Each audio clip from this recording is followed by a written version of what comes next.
right, good morning. How's everybody doing? Well, Awesome. What's going on, sir? That does it. So, happy Monday to you guys. You guys have a good weekend? All right. Looks like we had a few people partying since it's empty in here, right? So it's all right. Whoever's supposed to be here is supposed to be here. So one of the things I wanted to it's resonated with me because I was thinking about something that DC was talking about the other day. Friday when we were here in the office, and so this book here, 177 Mental Toughness Secrets, the World Class, I always recommend that people get it. This book has helped me tremendously as far as just whether things are good or bad in my business, whether things were flat or busy. Going back to this book, constantly rereading it, reaffirming all the different things that we're talking about, the mindsets that we need to be in to get the results that we want to get. This is an integral part of that. So one of the things, number 71, he says, champions don't let their feelings get in the way, right? This is something we were talking about the other day. yeah. Right? So champions don't let their feelings get in the way. One of the things that I talk about is being numerical versus emotional, right? Meaning if I have the goal to make $100,000 in a year, right, and it's, let's say I want to make, so that's like $83.33 a month, yes? Right, but what if January, February, March happens? I haven't made that $83.33 per month. Does that mean my goal is like null and void? Can I not hit that anymore? Right, and so I've seen too many of us, our agents, actually get emotional that way and just kind of brush their whole goal off. Right, now it may not be for that annual goal. They're going to say, "Oh, I still have time," but it may. I've seen it in other forms of their business, whether it's just door knocking on a weekly basis. Right. It's, hey, I plan on hitting 15 doors this week, and shoot, I actually ended up doing 10, right? Because the first, 3, 4, 5, there was they all told me no. They brushed me off. They were too busy. There's parent-teacher conferences going on, all these different things, and so I didn't really finish up my week the way that I expected it to, right? Anybody find themselves going through that at all, ever? Yes, no? Yes. All right, so. One of the things that now we have an opportunity to check in when that does happen, okay? And that's where this book can be pretty helpful for you in your business. So champions don't let feelings get in their way. Number 71, 177 mental toughness secrets. So people operating at the poverty, working, and middle class levels of awareness are always getting ready to get started toward their goals. The poverty class is going to find work soon. The working class is getting ready to move up from night shift to day shift. The middle class is going to start working that graduate degree one of these days. All have good intentions, yet they rarely move beyond their intentions. They are always waiting and wondering when the time will be better for them to begin. They are waiting for their emotions to motivate them to action, and as a result, they become slaves to their feelings. Slaves to their feelings, right? So champions are masters of their emotions, and they know that waiting to feel like taking action is a losing proposition. Waiting to feel like taking action is a losing proposition. Sorry, lost place. They believe there is never a better time to get started than today, and that tomorrow is merely a promissory note that any day could end up being their last. The great ones operate with a keen sense of urgency, dreaming of the future while firmly rooted in the present. Average people are smart enough and gifted enough to make their dreams come true, yet tend to wait so long to attempt anything substantial that by the time they have failed enough to have learned the lessons they need to succeed, their life is over. Right? You might have a smart or super wise grandparent, right, telling you all the different things they would have done or should have done or could have done or are recommending for you to do about life and everything. It's like we should probably listen to those life lessons, right? They probably have some experience, some life experience on us where we probably need to listen to some of those things, right? Professional performers have a heightened sense of life's timeline, and their actions reflect. While the masses are waiting for the mood to strike them to act, the great ones start acting regardless whether they feel like it or not. Any of us in here that are currently here not feel like being here this morning initially? Oh, yeah. Right? Right? Yes. Right? But what do? While the masses are waiting for the mood to strike them to act, they're waiting. It's, oh man, I'm waiting in the bed till I feel like hitting that Monday and Friday meeting. I know that feeling's going to hit me soon, right? And some of them, it didn't hit them. It just didn't. They're not here. They're not here, right? But while the masses are waiting for the moon to strike to act, the great ones start acting regardless whether they feel like it or not. Okay, there's significance behind these Mondays and Fridays, and I urge you to create value here by one, showing up, by two, it's taking notes and really so that you can really go process the information and be able to repeat it with fluidity. Make sense? So he goes on to say, the small distinction in their thought process makes the difference between living their dreams and dying with their music still inside them. All right, living their dreams or dying with the music still inside. All right, so we're all here, I believe, to become financially independent. Yes, right. Be able to kind of provide for our families the way that we want to provide. Do what we want to do with who we want to do it with, for however long we want to do it for. Right. All right. Cool. So he has got a quote here. It says, "It's easier to act your way into good thinking than it is to think your way into good action." Act your way into good thinking than it is to think your way into good action. All right? So, that's why Bill Gov is actually the mentor of Steve, one of Steve's strong mentors. Bill Gov is professional speaking, the father of professional speaking here. So the action step for today that he's challenging us with, decide to develop the habit of not letting your feelings get in your way. Make a commitment to get started today and continue the commitment for the next 30 days, regardless of whether you feel like it or not. Remember, habits start out as cobwebs and turn into cables, right? DC, at your heaviest, you were how much did you weigh?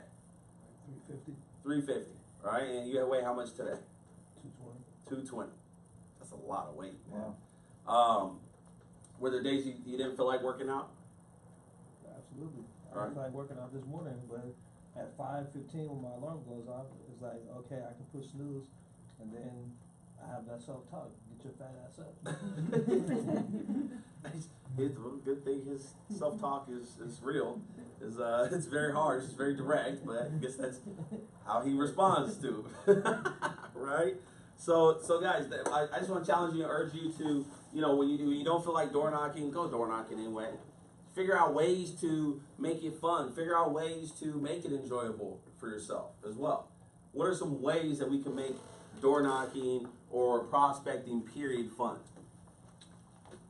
Enjoy it. I mean, other than just saying enjoy it, just enjoy it, right? Just, like what else? What are some ways in which we could make it enjoyable? What are some ways that? Because one of the things that we don't like about it is that we don't like the yeses that we'll get from it. We don't like the no's. We don't like the no's. We don't like the no's, right? And we're typically going to get the no's from maybe somebody who's not as comfortable with us or familiar with us, yes? And so what's one way that we could, as opposed to it being a cold introduction or a cold meeting, what's some ways in which you can make it a warm meeting when you're door knocking? One of the things I'm doing is I'm volunteering at my school. There you I'm go. getting my face known. Right? So when I start door knocking, I'm not just a nobody saying, hey, this is what I do, this is what I can offer. It's, hey, I'm around school, I've been helping. Do you want any help in your school or in your classroom? Oh, by the way. And then I kind of have some credibility there. There you go. So one of the ways you can make prospecting fun or a little bit more enjoyable is give it a different look. And once you change the way that you look at something, then what you're looking at changes. Yes. So one of the ways that you're talking about is volunteering on your campus. Anybody done that before? Yes. I heard you were doing a chicken dance one time or something like that on school campus. Yeah, when me and James Rick, it was a turkey run. It was a turkey run. Yeah, Okay. so we volunteered. We brought a bunch of cases of water. They were having just like a marathon for the kids, and James and I and the principal were doing this turkey dance in the middle of the field. There you go. Right. And so did that experience, did that help you on that campus? Did it help it be a little bit, I guess, lower the degree of difficulty as far as prospecting? Most definitely, because we knock on the door and say, "Oh, did you see me out there doing the turkey dance?" And like, yeah, that was you, and you Right. go from there. Right. It's David, right? Yeah, David. David. So David, does that help you on your campus? Does it help you feel more comfortable when you're talking with people on your campus if you're volunteering. Yeah, Right. so I was at the school on Friday, volunteered all day, and then I door knocked afterwards, and I had, their defenses were down. I was pretty much well known at that school already in just a day of volunteering, going class to class, helping out. They had some event going on this week, so I was helping out with that. There you go. So yeah, Right. definitely helped. So volunteering at the school is a great way to lower defenses, lower that degree of difficulty, whatever store we create for us to help kind of change that story around. Makes sense as far as the prospecting effort and getting somebody who's maybe a stranger and turn them into a friend and a client, right? What are some other ways that we could be doing that or exercising at our schools or making these efforts a little bit easier? Showing up with something in hand, whether it's a gift card, supplies, during the different seasons. Stopping by with like little, Christmas trinkets or something like that. Right. So we could stop by with a gift card, School supplies. school supplies. Anybody had an experience where they dropped off something like this and then defenses were lowered, right? The person was a little bit more inclined to do business with you or at least willing to meet with you, sit down with you, right? So this, I highly recommend this. I mean, teachers, if you just Google teachers spending money on school supplies, just Google that. And you're gonna hear countless stories of exactly how many thousands of dollars teachers are spending per year on their own school supplies. So if you're coming in there and you're helping them out, hey, what do you need? What about if you went to, so there's a couple different ways to do this. What if you went to one of your clients at the campus, you said, hey, what do you need? What do your teachers need? What do your cluster? Do you have a cluster group? Do you, is there a math cluster or English cluster? Or, you've got some campus friends here. Like my kids' school, sometimes they've got an English teacher and then they have a different classroom for math, right? So the teachers are kind of co-teaching that classroom there. And so you could easily ask, hey, are you guys set up that way? Do you guys need any supplies? Oh yeah, we actually need, actually I remember we took a big thing of Kleenex. Myself and Hollywood's great. Took a big thing of Kleenex to this teacher and she almost cried about Kleenex. I was like, well, good thing we have Kleenex for you. They're very excited about this, Kleenex, right? So it's a big deal. I mean, the school was like flu. It was like Kleenex and the hand sanitizer, right? She was just saying, she's like, I've got so many snotty kids, it's ridiculous, right? I don't want to get sick and all that stuff. So, so dropping off the school supplies, dropping off gift cards. What if you were to get warm introductions, right? Do you think you could do business, or do you think there'd be a higher likelihood of you doing business with someone if you were introduced by one of your clients to the other person, right? Meaning your client took you walked into that other classroom with that client and said, hey, here's my person. I want you to meet Melinda D. This person is helping my retirement. She's got a gift for you, right?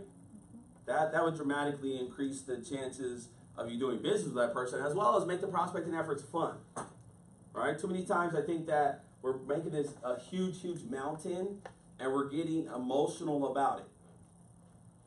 I'm gonna go door knock 10 doors. I go to door knock 2. It's like, honestly, originally when I first set out to work the schools here in San Diego Unified, or in San Diego, period. Since like 2008, I got out to Vegas. I seen one luncheon, and I came back to San Diego. I said, okay, all right, here I go. I'm gonna get this school thing going. Let me try to Google the first school. Call it up. Hey, yeah, I'd like to bring you guys lunch. Who are you? Actually, no, we're okay for right now. Click. I'm like, oh, that didn't go as planned. I thought they'd be happy for me to bring them lunch, right? Call the next one. I think it was Adams Elementary. I started like East San Diego. That's like where I grew up. So started like Central Elementary, Adams Elementary, and I called like 3. My goal is to take over the whole San Diego area, right? I called 3. They all told me no, or get back to us or whatever. And I was like, I don't think this school thing is gonna work, right? I don't think it's gonna work, man. Maybe I just gotta stick to the warm market, man. Friends and family, that's it. This is hard. Right, this is hard, right? I was getting emotional, not numerical, right? But then I remembered this one guy had said this acronym, and it's in our agent manuals because of this. STP, see the people. All right, and I experienced going to schools and actually popping in, seeing people, and getting a different result. And the first like 5 schools I went to, I set 5 luncheons. So I experienced something different. If I changed the way I looked at it, right, and I didn't get emotional, right, I almost did. I was just like, man, you know, I'm gonna go see him in person. Let's see if I get a different result. And sure enough, I was able to set some luncheons. And so that's the reason you're all here. I almost quit. That third school, man, I don't know, right? Almost jacked us all up, right? So to make the prospecting efforts fun, school schedules. So today is June 4th, right? When do your schools get out? This month. 13th. This month. Mhm. Do we know what day? Yeah, I got one on the 7th, I got one on the 20th.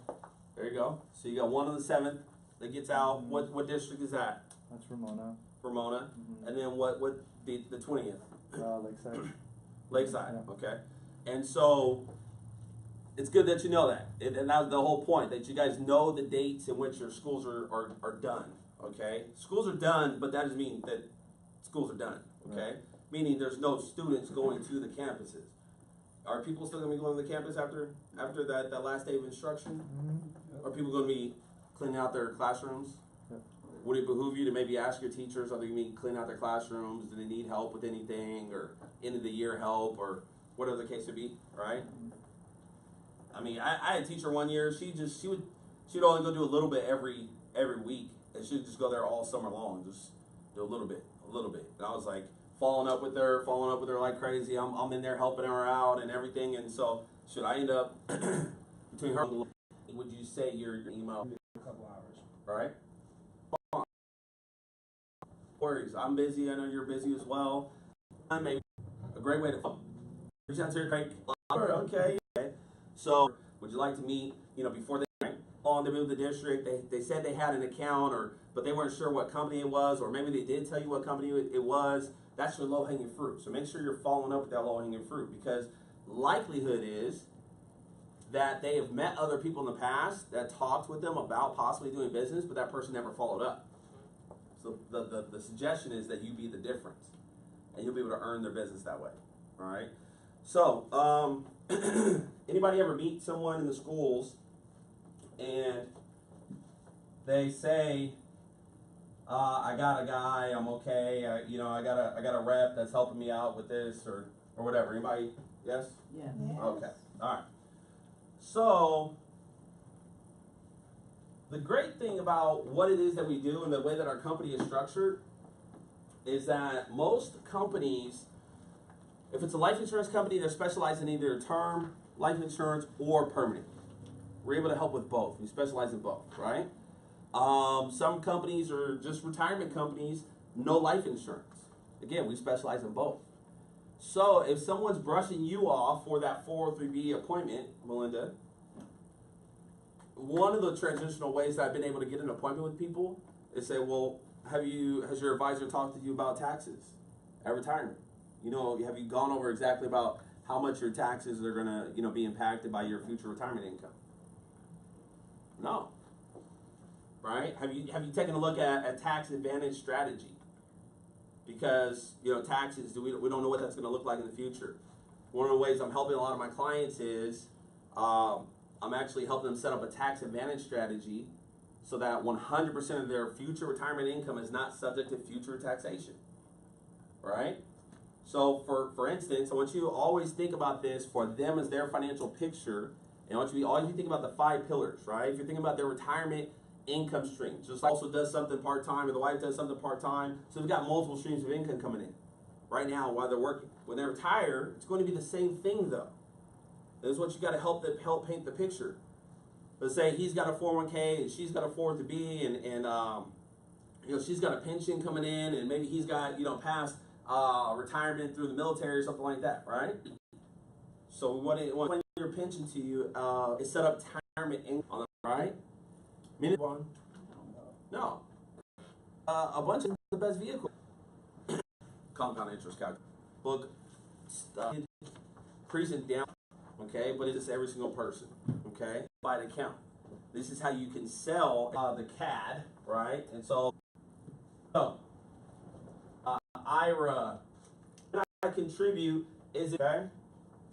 If I'm saving, we're gonna figure. Okay, so me $250, not the $53,000 I made.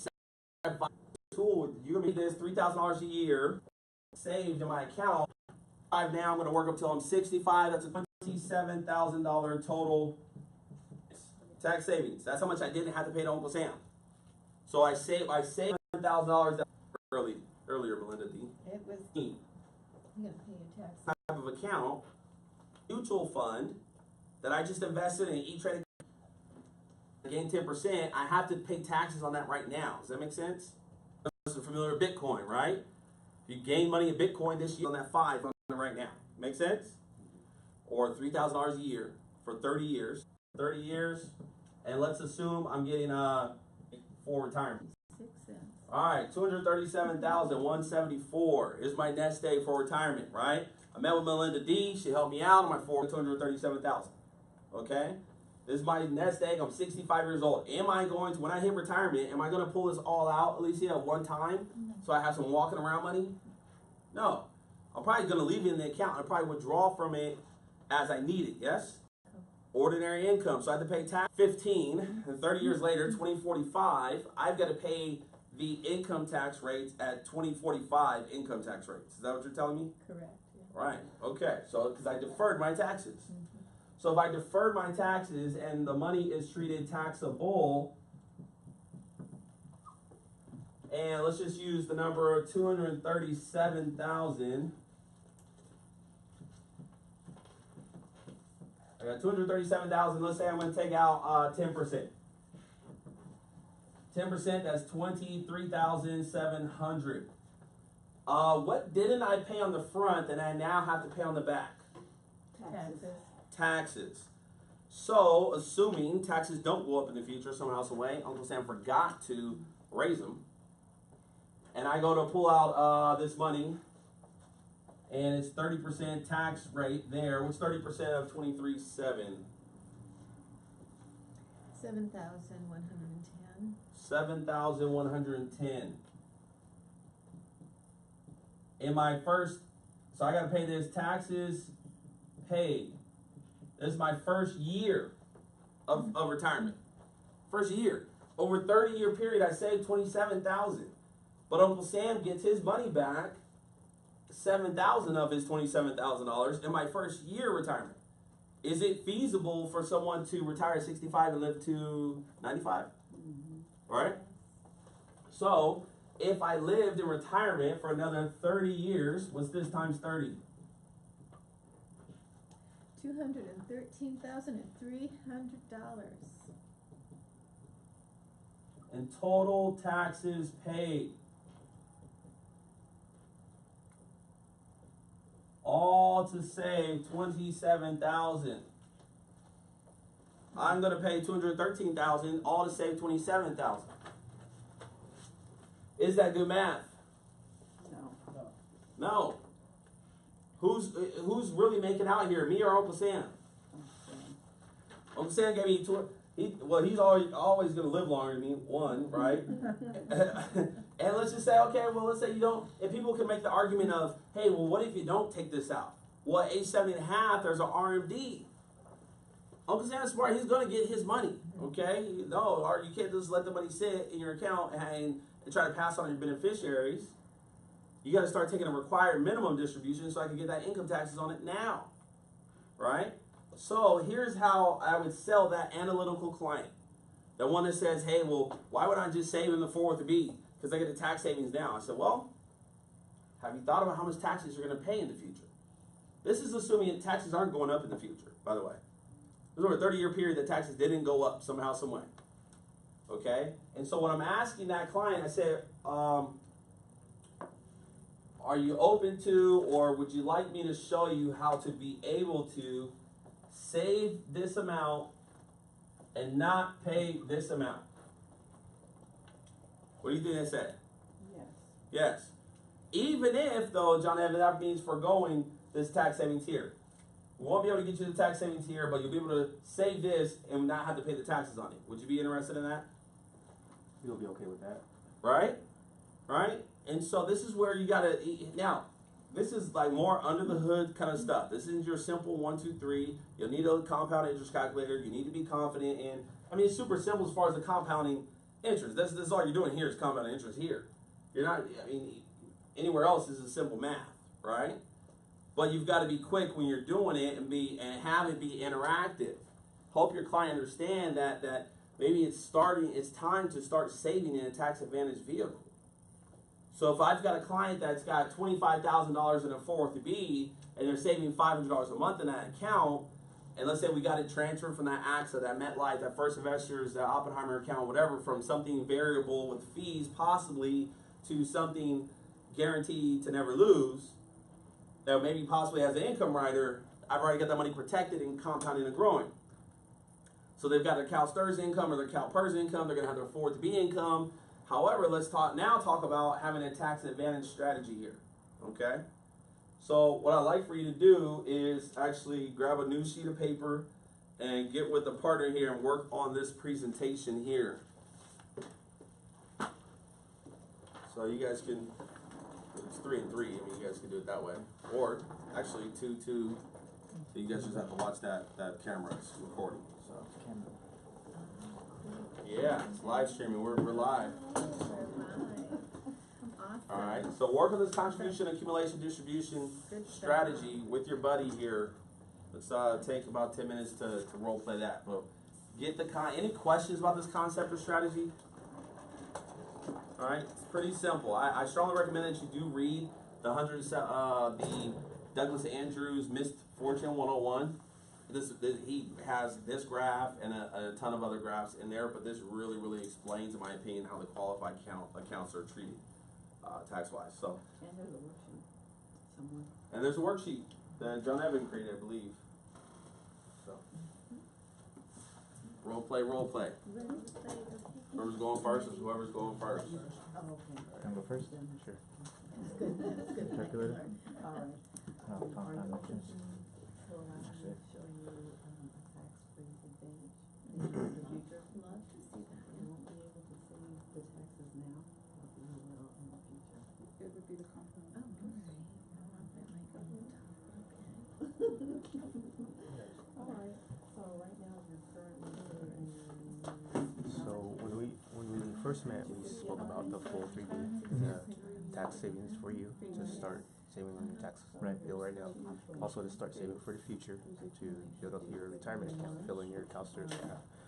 One of the things I wanted to present to you is the opportunity to not have to deal with those taxes in the future, because we established that you're going to have a tax benefit now from your 403B. However, when you go to pay taxes on the bigger amount, or when you go to take out the bigger amount, you're going to have to pay taxes, right? Let me ask you, do you think taxes are going to go up, stay the same, or go down in the future? Probably go up.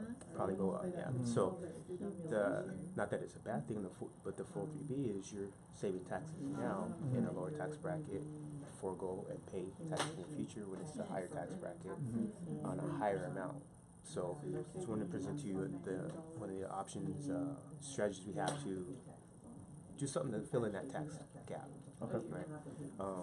So right now I'm doing $100 a month for my 403B. okay. So do we do the same amount or would we do a different amount? We can definitely start up with $100. So the idea of this is right now here it's called the contribution phase. You just mentioned you're contributing $100 a month. So when we're in that phase, just get an idea, you're giving $100 a month, which is $1,200 a year, right? And you're how old now? 27. 27. Okay. So let's say you work for another 30 years, which is not uncommon. Right. So you're going to be giving that $1,200 a year for the next 30 years. Now what's that's going to equate to? For the 30 years. That's great.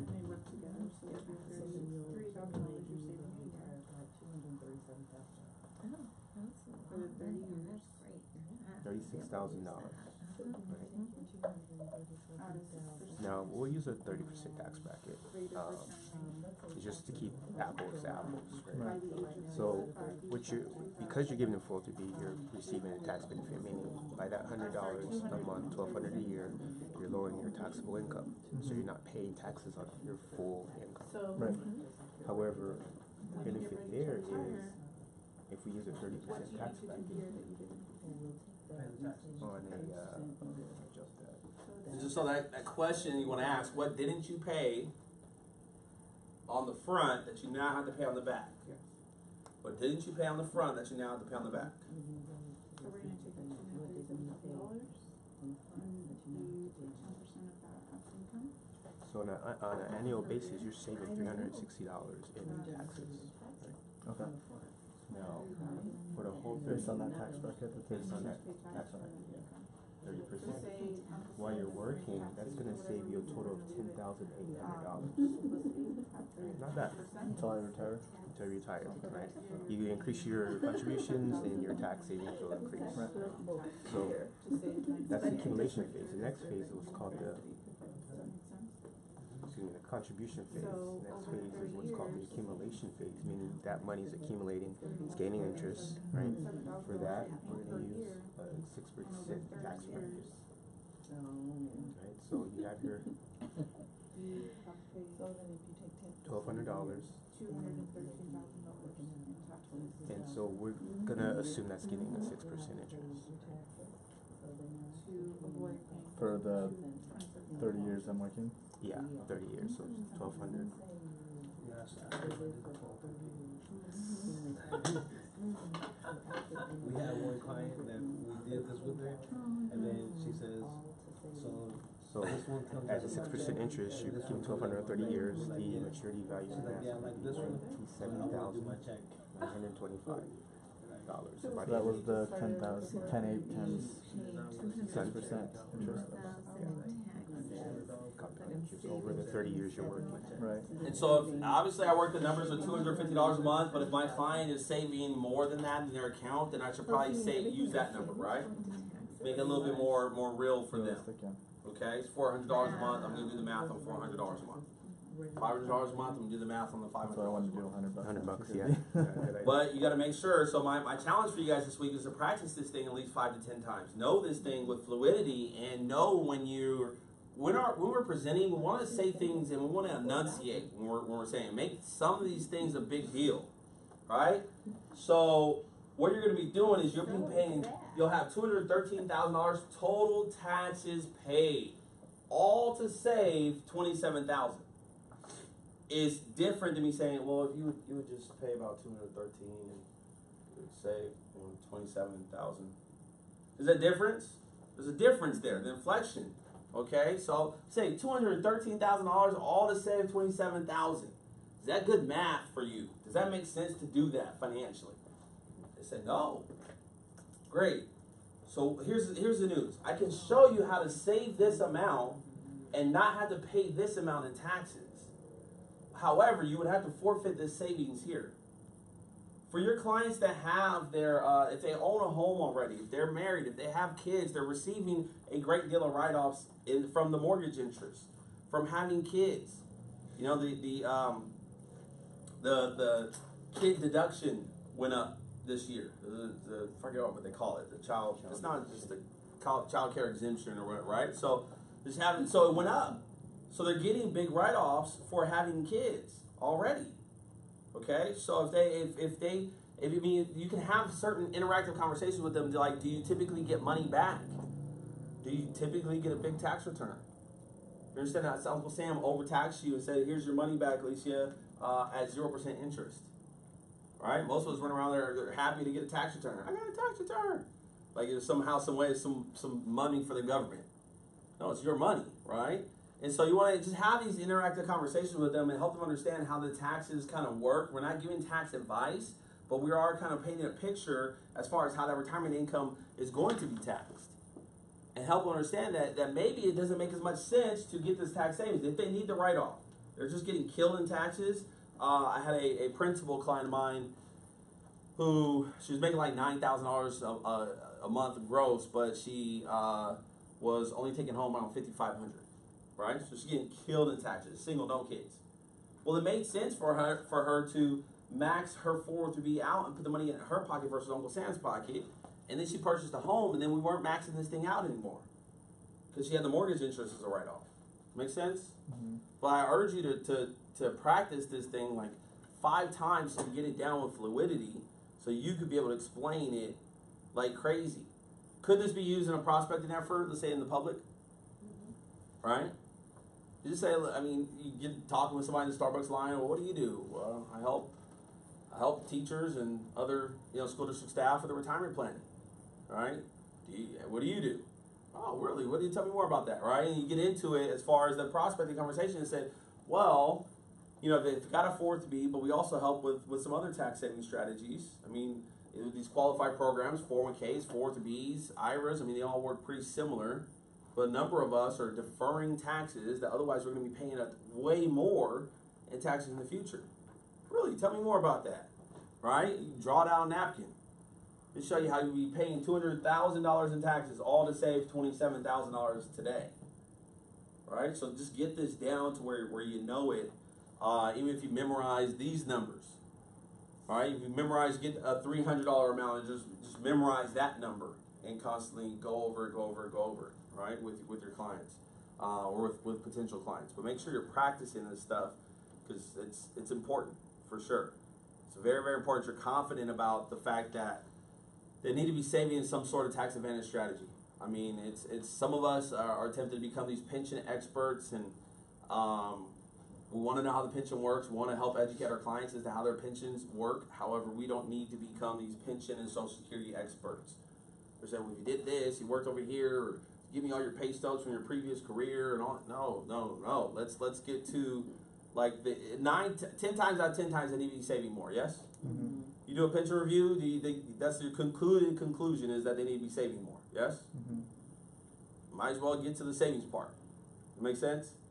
Say, look, here's exactly how CalSTARS, CalPERS works. Here's your service credits. Here's exactly then help them log in, take a look at their progress reports on their CalSTARS, CalPERS portal. But let's get to the savings portion because you got a big income gap here. You're making $7,000 a month gross, and now you're going to be taking home $3,000. How are we going to fill in this $4,000 income gap? Let's get to that conversation. Okay, so make sure you're role playing with this thing like crazy. I think we're at time right now. All right. Just one quick Yes. question. What time? What's the 12 minutes. What's the age bracket that this is gonna work better? Cause like I'm talking to people in their 50s and 60s, the IUL might be a little So bit more. great question, right? Yeah. So would the IUL be suitable? Could it be profitable for or beneficial to someone who's, let's say, 50 plus? Yes. All right. Why? Well, it depends on what that client's why is and what position they're in. So like Saturday I had an appointment with a client who's only been contributing to a Roth IRA and a 403B. She has about 30 grand in her bank account right now. She's not sure exactly what she's gonna use that for, but she's interested in having some kind of tax-free income during retirement. So I'm running numbers based on what she's contributing to her Roth IRA right now for the remainder of her career. If she becomes an IUL, she'll have one bucket of income that won't be taxable.